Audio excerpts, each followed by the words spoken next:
কাইনু কি করছে এখানে? আমি আর দিদি পিকনিক করছি ছাদে।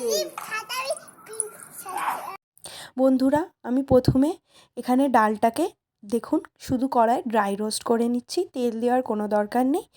আমি শুধু এমনি এদিক ওদিক করে কড়ায় জাস্ট ড্রাই রোস্ট করে নিচ্ছি। এবার আমি ডালটা ভেজে নেওয়ার পরে এবার আমি হাঁড়িতে জল নিয়ে নিয়েছি, ডালটা অ্যাড করে দিলাম। এবার তারপরে আমি নিজের মন পছন্দ আপনারা যা ইচ্ছা সবজি নিতে পারেন। আমি সবজিটা ভেজে নিইনি, এখানে আমি শুধু গাজর আর কড়াইশুঁটি নিয়ে জলে ওটাই অ্যাড করে দিলাম। এবার আপনারাও চাইলে একটু সবজিটাকে ভেজেও নিতে পারেন, কিন্তু আমি ভাজিনি, আমি ওটাকে এমনিই অ্যাড করে দিয়েছি। ওটা ডালের সাথে সেদ্ধ হয়ে যাবে। এখানে দেখুন কাইনু কি সুন্দর মজা করছে।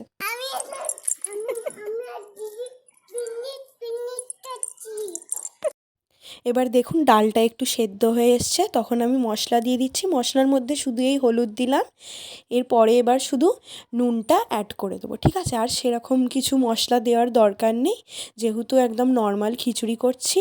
এবার দেখুন আমি স্বাদ মতো নুন দিয়ে দিলাম, ঠিক আছে? শুধু নুন আর হলুদ দিলেই হবে, বেশি মশলা দেওয়ার দরকার নেই। এবার আমি চালটা অ্যাড করে দেবো।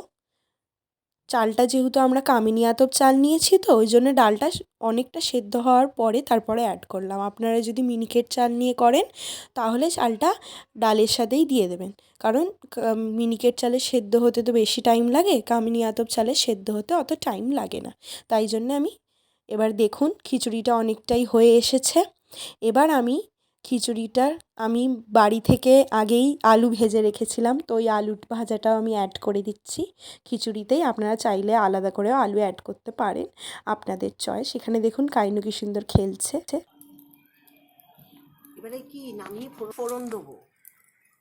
এবার এখানে আমি কড়াইয়ে সর্ষের তেল নিয়ে নিয়েছি, এতে শুধু তেজপাতা, লঙ্কা আর একটু জিরের ফোড়ন দিয়ে দেবো, ঠিক আছে? এই ফোড়ন দিয়ে দিলাম।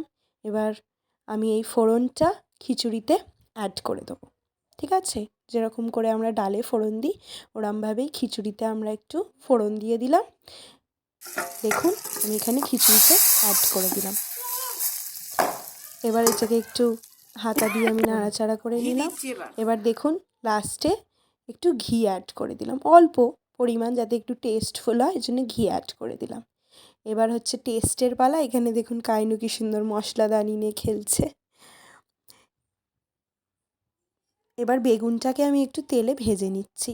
খিচুড়ির সাথে শুধু খিচুড়ি, আপনারা সাইড ডিশে অন্য কিছুও নিতে পারেন। আমি এখানে সাইড ডিশ হিসেবে খিচুড়ির সাথে একটু বেগুন ভাজা করছি। এখানে দেখুন কাইনু কি সুন্দর জল নিয়ে খেলছে। বাচ্চাদের সাথে রান্না করতে এলে এরকমই তো করে। আপনারা তো সবই দেখলেন, রাত্রে আমি ছাদে পিকনিক করেছি আমি আর কাইনু।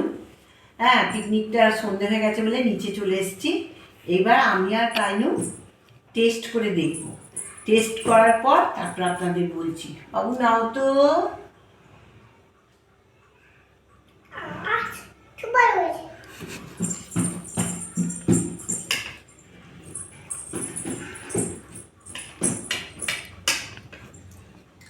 সত্যি দারুণ হয়েছে, অল্প মশলাতে সত্যি দারুণ হয়েছে। আপনারা এই রকম করে খাবেন, বাচ্চারাও খেতে পারবে, বড়রাও খেতে পারবে। কামিনী আতপ যেহেতু আছে সবাই খেতে পারবে। সত্যি ভালো হয়েছে। হ্যাঁ, আর কাইনু তুমি আর একবার খেয়ে দেখো তো বাবা। আর একটু পাঁপড় ভেজে নিয়েছি। হ্যাঁ, বেগুন ভাজা তো দেখতেই পাচ্ছেন, আর খিচুড়ি দেখো তো মা কেমন হয়েছে। খুব ভালো হয়েছে। আচ্ছা, আর আপনারা মনে করলে এইরকম করে খেতে পারবে, বড়রাও খেতে পারবে, ছোটরাও খেতে পারবে। আর আপনারা দেখতেই পাচ্ছেন এখন সন্ধে হয়ে গেছে এখানে। হ্যাঁ, আর আপনারা যদি মনে করেন ভালো লাগলে ভিডিওটা লাইক, কমেন্ট, সাবস্ক্রাইব করে দেবেন। নমস্কার, ধন্যবাদ।